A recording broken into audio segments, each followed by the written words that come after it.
Pourquoi il est important d'avoir l'air pauvre? La sagesse derrière la simplicité et l'humilité. Tu as déjà remarqué que certains des individus les plus riches, les plus puissants, ne ressemblent pas du tout à ce qu'on imagine?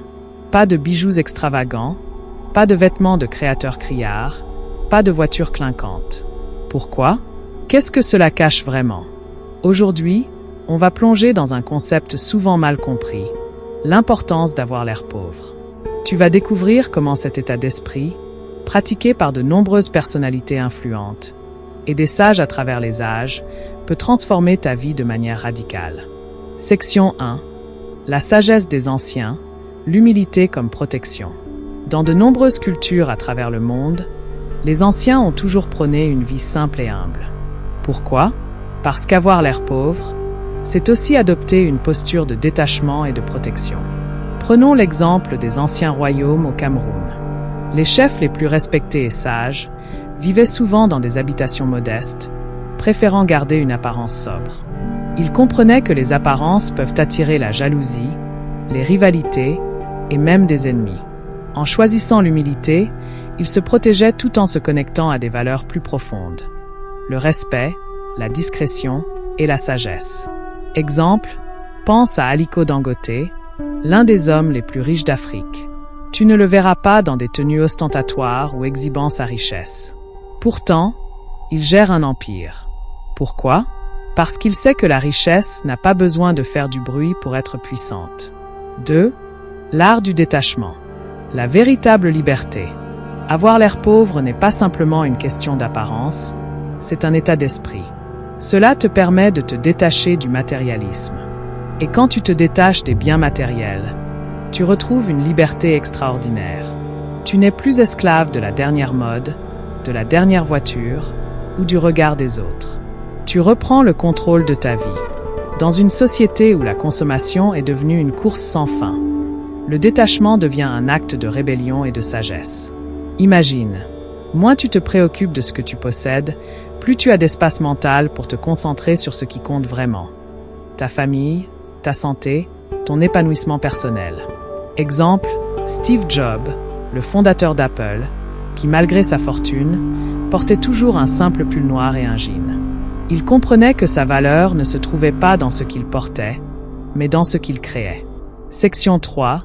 La vertu de la simplicité, un chemin vers l'épanouissement.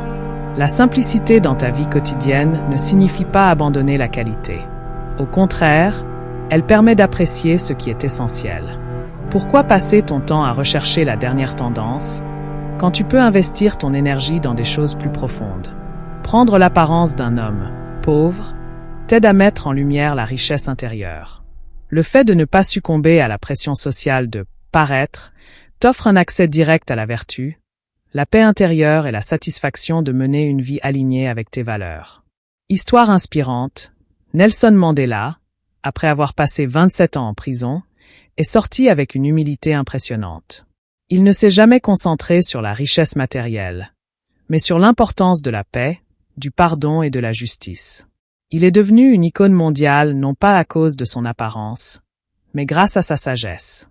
Section 4. La force dans la discrétion. Le pouvoir du silence et du secret. Un autre avantage d'avoir l'air pauvre, c'est de pouvoir opérer dans la discrétion. En ne montrant pas ouvertement ta richesse ou ton succès, tu restes sous le radar, loin des distractions et des ennemis potentiels. C'est ce qu'on appelle la stratégie du loup en peau de mouton. Cela te permet de travailler sur tes projets sans subir de pression externe. Exemple pratique. Warren Buffett, l'un des investisseurs les plus riches du monde, vit toujours dans une maison modeste qu'il a achetée dans les années 1950. Il dit qu'il préfère investir dans ce qui compte, plutôt que de dépenser pour impressionner les autres. Section 5. Créer de vraies connexions humaines.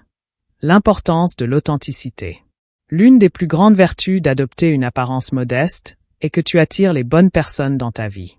Ceux qui t'approchent le font pour qui tu es, et non pour ce que tu possèdes.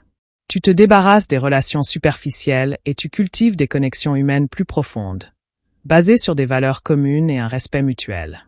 Quand tu n'es pas focalisé sur le paraître, tu es plus accessible, plus vrai, et les gens le ressentent. Ils sont attirés par ton authenticité. Exemple inspirant. Le Dalai Lama, chef spirituel des bouddhistes tibétains, vit dans une grande simplicité. Pourtant, il est l'un des leaders les plus aimés et respectés du monde, car son message transcende les biens matériels. Section 6. Comment appliquer cette sagesse dans ta vie quotidienne? Maintenant que tu comprends la puissance d'avoir l'air pauvre, voici quelques étapes simples que tu peux suivre pour l'appliquer dans ta propre vie. Simplifie ton apparence. Opte pour des vêtements de qualité mais sobres. Pas besoin de marque tapac sans grave-l'œil pour être élégant. Réduis ta consommation. Concentre-toi sur ce dont tu as vraiment besoin. Évite les achats impulsifs. Valorise les relations authentiques. Cherche des connexions basées sur des valeurs communes plutôt que sur des apparences. Pratique la gratitude. Rappelle-toi chaque jour de ce que tu as déjà. La gratitude est le plus grand luxe que tu puisses posséder. Conclusion inspirant. À la fin de la journée, ce n'est pas ce que tu possèdes qui détermine ta valeur. C'est ton caractère, ta sagesse et la manière dont tu impactes les autres. Avoir l'air pauvre, c'est choisir de vivre selon des valeurs profondes, de se détacher du superflu et de se concentrer sur l'essentiel. C'est la clé pour une vie plus épanouie, plus libre et surtout, plus alignée avec tes véritables aspirations. N'oublie jamais, les apparences sont trompeuses, et ceux qui brillent réellement sont souvent ceux qui ne cherchent pas à se faire remarquer. Appel à l'action. Si cette sagesse t'a parlé, partage cette vidéo avec tes amis et abonne-toi pour découvrir d'autres leçons de vie qui changeront ta manière de voir le monde. Souviens-toi, l'authenticité et l'humilité sont les vrais trésors de la vie.